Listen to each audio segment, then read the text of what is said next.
Hi, in this video we are going to learn how to frame questions. ఈ వీడియోలో మనము క్వశ్చన్స్ను ఏ విధంగా frame చేయాలంటే ఏ విధంగా మనం తయారు చేయాలో మనం డిస్కస్ చేస్తున్నాము.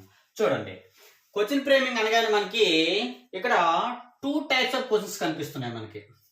We have seen two types of questions. First one is WH questions. ఏ క్వశ్చన్స్ అమ్మా? WH క్వశ్చన్స్ అంటే ఏంటి? W తో స్టార్ట్ అయిన క్వశ్చన్స్, హౌ తో స్టార్ట్ అయిన క్వశ్చన్స్. ఎలా చూడండి, ఇప్పుడు W అంటే చూడమ్మా why, when or how. H తో స్టార్ట్ అయింది హౌ అనేది. W తో వై, వెన్ ఇవన్నీ క్వశ్చనింగ్ వర్డ్స్ కదమ్మా. ఎలా ఈ క్వశ్చనింగ్ వర్డ్స్ తో స్టార్ట్ అయితే వాటిని మనము WH క్వశ్చన్స్ అంటాము. ఫ్రేమింగ్ లో మనకి ఇది ఫస్ట్ టైప్. సెకండ్ టైప్ చూడండి అమ్మా, yes or no questions. Yes or no questions చూడండి, మీరు బాగా అబ్జర్వ్ చేసినట్లయితే డూ, డజ్, డిడ్ అంటే ఏం చేస్తాయి ఇవి? డూ తోటి, డజ్ తోటి, డిడ్ తోటి ఏమవుతాయమ్మా? స్టార్ట్ అవుతాయి అనమాట questions. Yes or no questions helping verbs తోనే స్టార్ట్ అవుతాయి. ఇవి క్వశ్చనింగ్ వర్డ్స్ తో స్టార్ట్ అవుతాయి. ఈ విధంగా మనకి టూ టైప్స్ ఆఫ్ క్వశ్చన్స్ ఉన్నాయి. మనం have to frame these two type of questions. Okay, చూద్దాం. ఇప్పుడు చూడండి, ఫస్ట్ మనం WH క్వశ్చన్స్ చూద్దాం.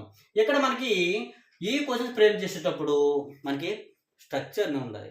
దీనికి స్ట్రక్చర్ ఉంటుంది, దీనికి స్ట్రక్చర్ ఉంటుంది. దీని ఫాలో అయితే మనము ఈజీగా ఏ క్వశ్చన్ అయినా ఫ్రేమ్ చేయొచ్చు. చూడండి, స్ట్రక్చర్ చూద్దాం. ఫస్ట్ ఏంటి స్ట్రక్చర్ అంటే క్వశ్చనింగ్ వర్డ్ అమ్మా. ఫస్ట్ ఏంటమ్మా? Questioning word.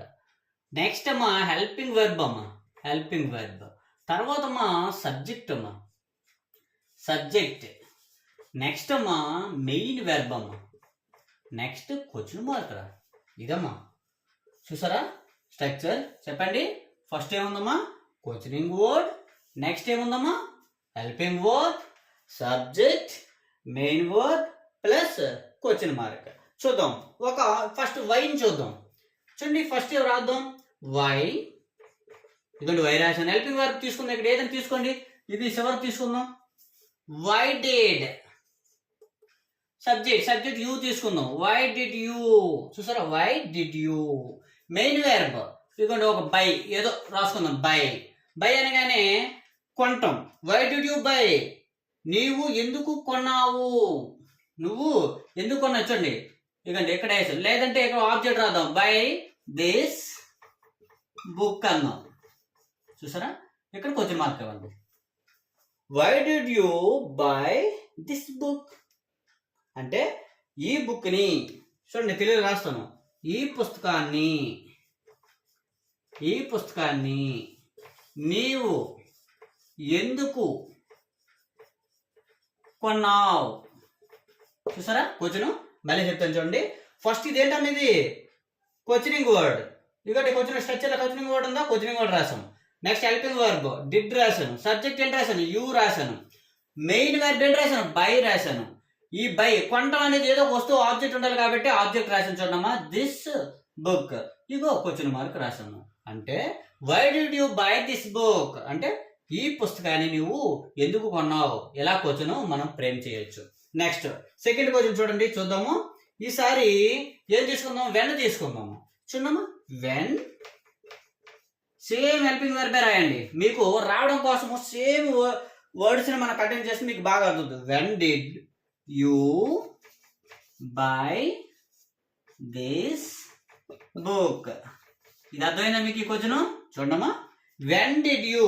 చూడండి, క్వశ్చన్ వర్డ్ వెన్ రాశాను, హెల్పింగ్ వర్బ్ డిడ్ రాశాను. సేమ్ అమ్మా, subject, main verb by, this book అనేది ఆబ్జెక్ట్, చివరిలో క్వశ్చన్ మార్క్. ఇక్కడ మనం చూసినట్లయితే చూడండి సేమ్. దీనికి మీనింగ్ ఎలా రాయొచ్చు మనము? ఈ పుస్తకాన్ని. వెన్ అంటే ఏంటి? ఎప్పుడు నీవు కొన్నావు. ఇక్కడ ఎందుకు కొన్నావు. ఇక్కడ ఏమన్నా మనకి? ఎందుకు కొన్నావు, వై అన్నాము. ఇక్కడ ఉంది ఎప్పుడు కొన్నావు, ఎందుకంటే వెన్ ఉంది. ఇప్పుడు థర్డ్ చూడండి, ట్రై చేయండి. థర్డ్ క్వశ్చన్ ఏముందమ్మా? హౌతో మనకి హెచ్ తో స్టార్ట్ అవుతుందని చెప్పాను కదమ్మా. How did you buy this book. How did you buy this book. దీనికి మీనింగ్ ఏంటమ్మా? ఈ పుస్తకాన్ని ఎలా ఎలా కొన్నావు, ఎలా కొన్నావు. చూసారా, ఈ పుస్తకాన్ని ఎలా కొన్నావు, ఎలా 3 క్వశ్చన్స్ మనం ఫ్రేమ్ చేసాం చూడండి అమ్మా. ఇక్కడ కూడా ఏంటిది క్వశ్చనింగ్ వర్డ్ది, ఇదేంటి హెల్పింగ్ వెర్బ్, ఇదేంటమ్మా సబ్జెక్ట్, ఇదేంటమ్మా మెయిన్ వెర్బ్, ఇదేంటమ్మా ఆబ్జెక్ట్. అంటే లాస్ట్ లో మనకి క్వశ్చన్ మార్క్ పెట్టాం. ఈ విధంగా ఈ స్ట్రక్చర్ ఫాలో అయ్యి మనము ఈ WH క్వశ్చన్స్ మనం ఫ్రేమ్ చేయొచ్చు. వెరీ ఈజీగా ఉంటుందమ్మా. నెక్స్ట్ ఇక్కడ రండమ్మా, డూ డచ్ డేట్. ఇది దీని స్ట్రక్చర్ ఎలా ఉంటుందో ఒకసారి చూద్దాం. చూడమ్మా, సేమ్ అయ్యో క్వశ్చనింగ్ వర్డ్ ఉంటుంది, అంటే మిగతా అన్నీ ఉంటాయి. చూడండి, క్వశ్చనింగ్ వర్డ్ తీసేద్దాం. హెల్పింగ్ వెర్బ్ ఉంటుంది, నెక్స్ట్ ఏంటుంటది సబ్జెక్ట్ ఉంటుంది, మెయిన్ వెర్బ్ ఉంటుంది, ఓకేనా, ప్లస్ ఆబ్జెక్ట్ ఉంటుంది, ప్లస్ క్వశ్చన్ మార్క్. ఇకమ్మా స్ట్రక్చర్ పర్ఫెక్ట్ స్ట్రక్చర్ చూసారా, ఏమి లేదమ్మా ఇందులో అంటే సేమ్ స్ట్రక్చర్, కాకపోతే క్వశ్చనింగ్ వర్డ్ తీసేస్తాం. చూస్తే ఇక్కడ చూడండి అమ్మా, హెల్పింగ్ వర్బ్ ఫస్ట్ స్టార్టింగ్ చూద్దాం.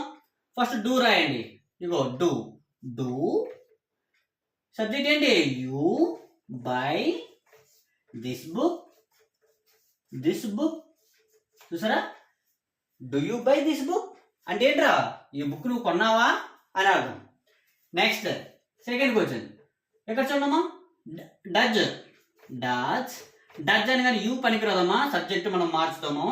Does see, does see buy this book, buy this book. చూసారా క్వశ్చన్, అంటే ఆయన ఈ పుస్తకం కొన్నాదా అని అర్థం. ఇంకా థర్డ్ వన్ చూడండి అమ్మా, ఇక్కడ డిడ్, డిడ్ మళ్ళీ యూ రాయండి, did you buy this book. చూసారా, చూడండి ఎక్స్ప్లెయిన్ చేస్తాను. ఫస్ట్ ఏం రాసాం, హెల్పింగ్ వెర్బ్, ఇకంటే helping verb, you subject, main verb, object, question mark ఉంటుంది ఇక్కడ. Does helping verb, see subject, buy main verb, object, question mark, subject helping verb, subject, main verb, object, question mark.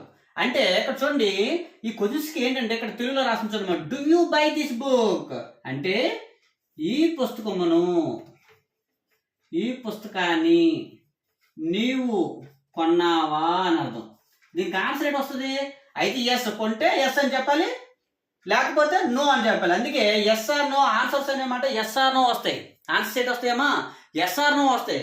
అందుకే ఇది yes or no questions అన్నాను అనమాట. Dutch చూడమ్మా, ఆమె, ఆమె ఈ పుస్తకాన్ని, ఈ పుస్తకాన్ని కొన్నదా, కొన్నదా అంటే కొన్నది అని చెప్తారు, ఎస్ అని చెప్తారు, లేదంటే నో అని చెప్తారు. అందుకే వీటిని ఎస్ ఆర్ నో క్వశ్చన్స్ అంటారు. హెల్పింగ్ వెర్బ్తో స్టార్ట్ అయిన క్వశ్చన్స్ ఏమంటామా, ఎస్ ఆర్ నో క్వశ్చన్స్ అంటాం అనమాట. నెక్స్ట్ చూడండి, డిడ్ యూ బై, డిడ్ నీవు ఈ పుస్తకాన్ని, ఈ పుస్తకాన్ని కొన్నావా.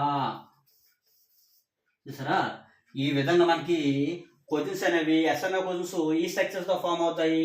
ఇక్కడ WH క్వశ్చన్స్ ఈ స్ట్రక్చర్స్తో మనం ఫామ్ చేసుకోవచ్చు.